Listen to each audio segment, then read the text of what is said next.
आज हम क्षण के बारे में बात करेंगे।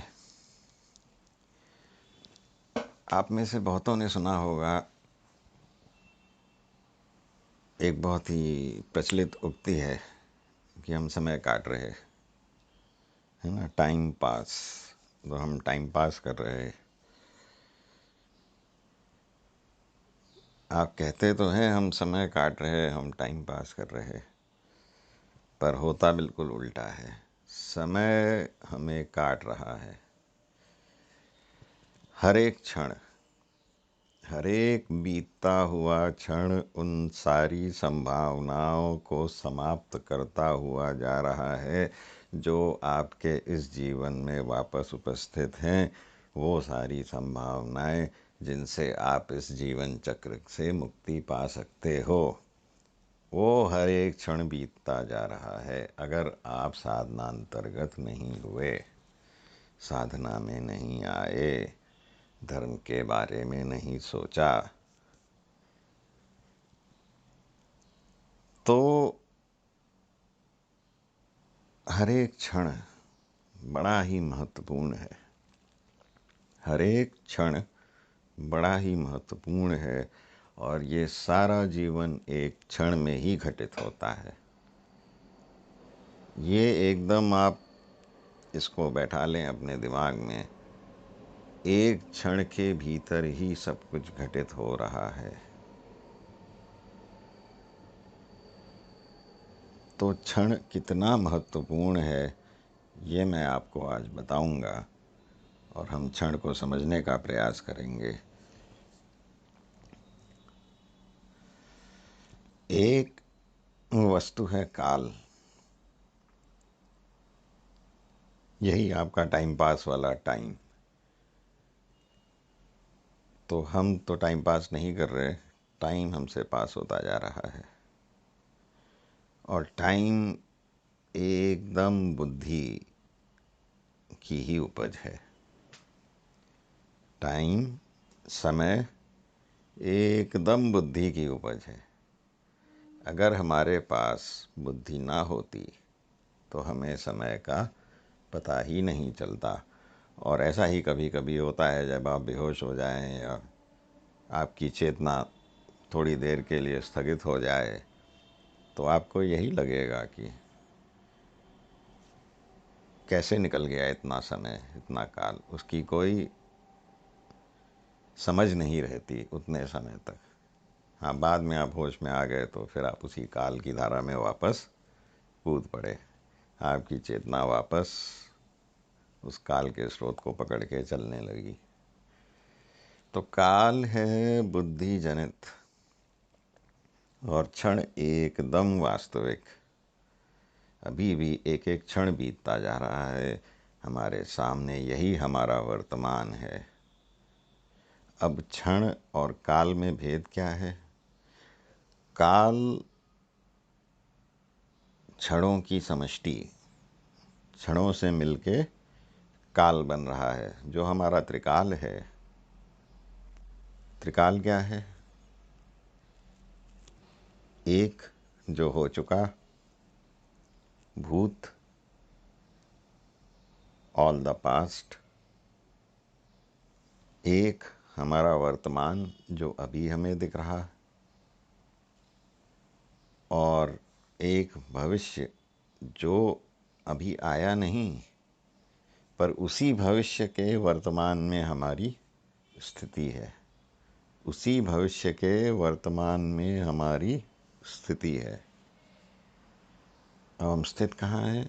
हम एक क्षण में ही स्थित हैं। जब शिशु माता के गर्भ से भूमिष्ठ होता है, भूमि पर आता है, पैदा होता है, जब कोई शिशु माता के गर्भ से बाहर आता है, वही क्षण उसके संपूर्ण जीवन को प्रभावित करता है। वही उसका मूल क्षण है। उसी मूल क्षण में जो निहित शक्ति और सत्ता, जो निहित थी उस मूल क्षण के अंदर थी जो शक्ति और सत्ता, उसी शक्ति और सत्ता का आविर्भाव उसके संपूर्ण जीवन में होता है और उसी में वो काल को अपनी बुद्धि से समझता है। बचपन, जवानी, बुढ़ापा, ये सब देखते हुए वो काल की धारा से चलता है, तो उसे यही प्रतीत होता है कि ये काल ही मुख्य है, पर ऐसा नहीं है। क्षण ही मुख्य है। वही क्षण जब वो पैदा हुआ, उसी क्षण को ज्योतिष पकड़ते और कुंडली बनाते, और उसी क्षण में एक महाक्षण की सत्ता निहित है। जब वो पैदा हुआ, वो महाक्षण की सत्ता से आया और उस मृत्यु लोक की सत्ता में प्रविष्ट हो गया, तो वो महाक्षण उसमें हमेशा है। महाक्षण अखंड दंडायमान खड़ा है और उसकी सत्ता सब जगह है, पर वो हम देख नहीं पाते। हमारी बुद्धि हमें काल का आभास कराती है और क्षण जो वास्तविक है हमारे सामने, उसको हम नहीं समझ पाते। जैसा मैंने आपको पहले बताया था, जहाँ बुद्धि की क्रिया नहीं है वहाँ काल का अस्तित्व ही नहीं है। जहाँ बुद्धि की कोई क्रिया नहीं, वहाँ काल का कोई अस्तित्व ही नहीं है। पर जहाँ बुद्धि की क्रिया नहीं भी है और काल का अस्तित्व नहीं भी है, वहाँ क्षण तो भी विद्यमान है। वहाँ क्षण तो भी विद्यमान है। यही क्षण महासत्ता का रूप है। यही क्षण महासत्ता का रूप है और यही वास्तविक परिभाषा है क्षण की। तो वास्तव में क्षण एक ही है, उसी में समस्त क्षण समूह समाहित हो जाते हैं। दूसरा क्षण है ही नहीं देखा जाए तो। वही हमारे जो पैदा होने का क्षण था, वही क्षण चलता रहता है एक रूप में। वही महासत्ता का क्षण पीछे बैकग्राउंड में हमारे चलता रहता है, पर हमें उसका दर्शन जीवन पर्यंत नहीं मिलता। हम केवल काल का ही दर्शन करते हैं, काल को ही समझते हैं अपनी बुद्धि से।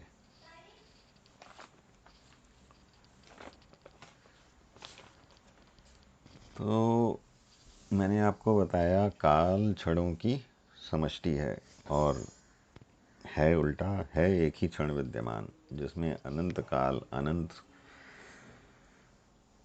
समय से, अनंत काल अनंत समय से अनंत समय के लिए।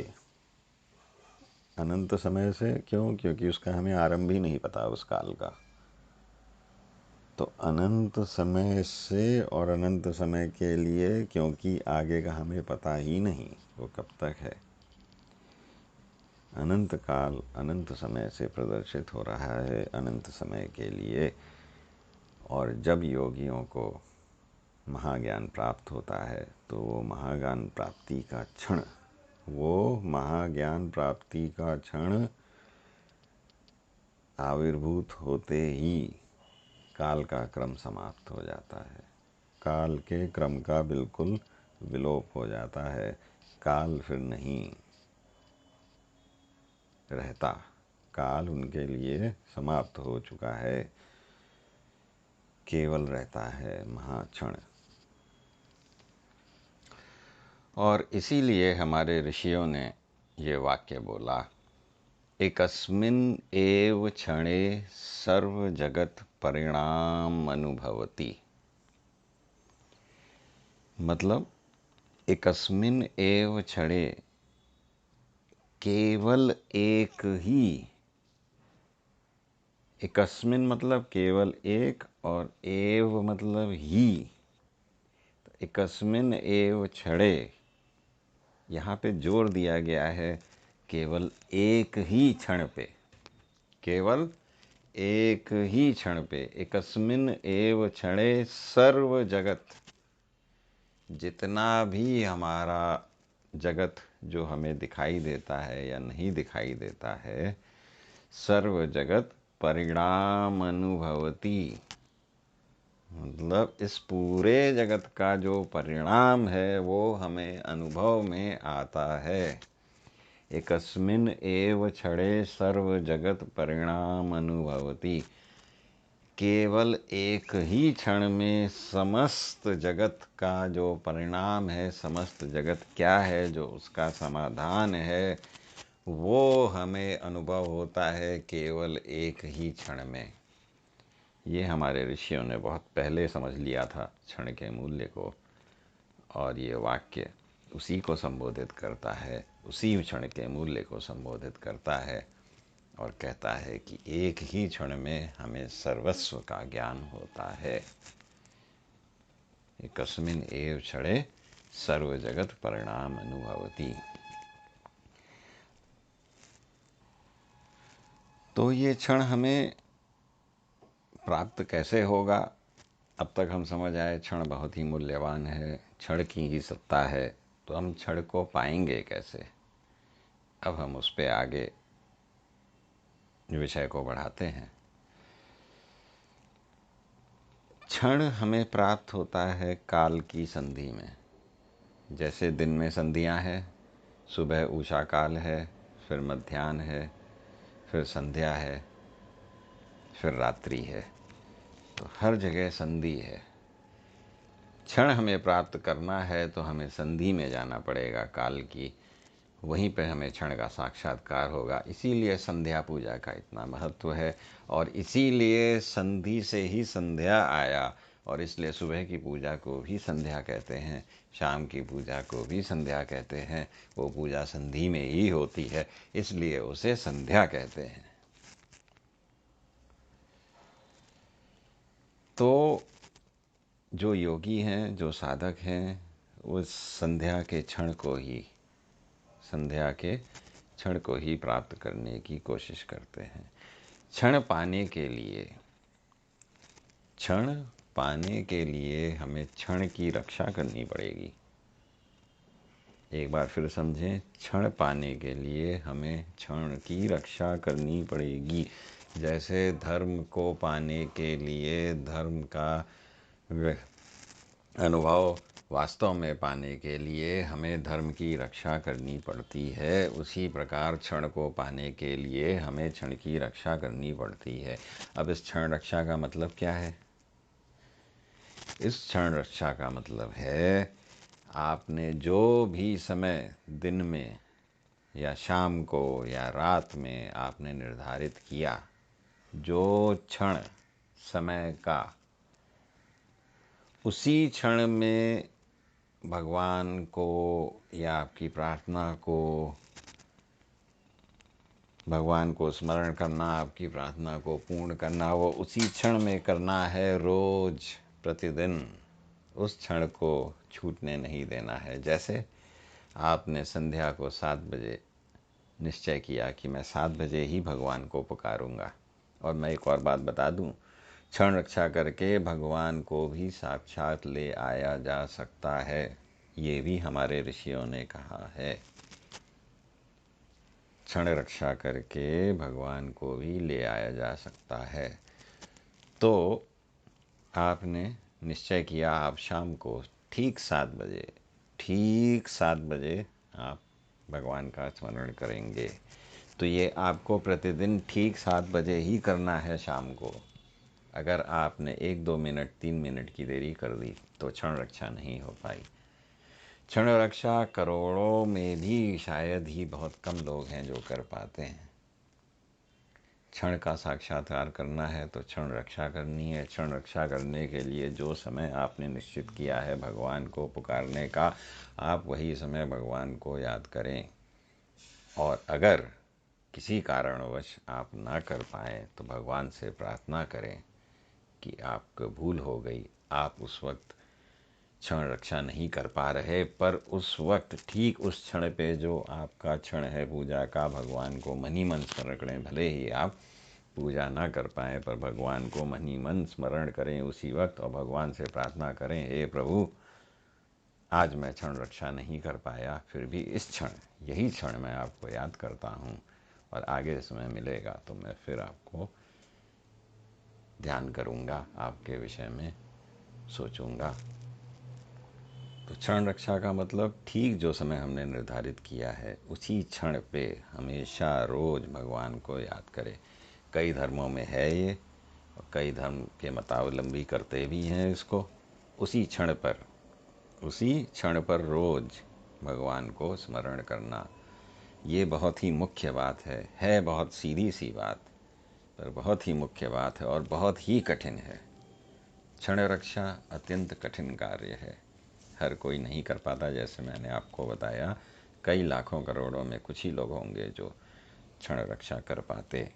और क्षण निकल गया तो उसके बाद आप 3 घंटे भी बैठ के साधना करो, वो लाभ नहीं होगा जो उसी वक्त उसी क्षण भगवान को याद करने में जो लाभ होगा, वो अन्य समय कितना भी समय करो फिर वो लाभ नहीं होता। तो क्षण रक्षा करके ही क्षण को पाया जा सकता है और सब कुछ क्षण में ही है। ये आज आपको शायद समझ आ गया होगा, क्षण की महिमा समझ में आ गई होगी। तो हमारा ध्येय है क्षण को पकड़ना, काल के स्रोत में बहते नहीं जाना। बह तो हम रहे हैं करोड़ों जन्मों से, करोड़ों जन्म बीत गए और हम बहते ही जा रहे। कभी तो हम रुकेंगे, कभी तो हमें रुकना है, भगवान को स्मरण करना है, एक क्षण में ही करना है और वही क्षण रोज रोज करना है। और जब हमने रोज रोज कर लिया तो ज़रूर किसी ना किसी दिन, किसी न किसी काल में, किसी न किसी जन्म में भगवान की कृपा ऐसी बरसेगी कि आप इस भव चक्र से मुक्त हो जाओगे और भगवान के चिन्मय नंद गोद में विश्राम करोगे। मेरी यही आशा है और समझता हूँ आपको क्षण का कुछ कुछ दर्शन प्राप्त हुआ होगा। आप सभी को बहुत बहुत नमस्कार, धन्यवाद। सभी संतों को प्रणाम। जय हो।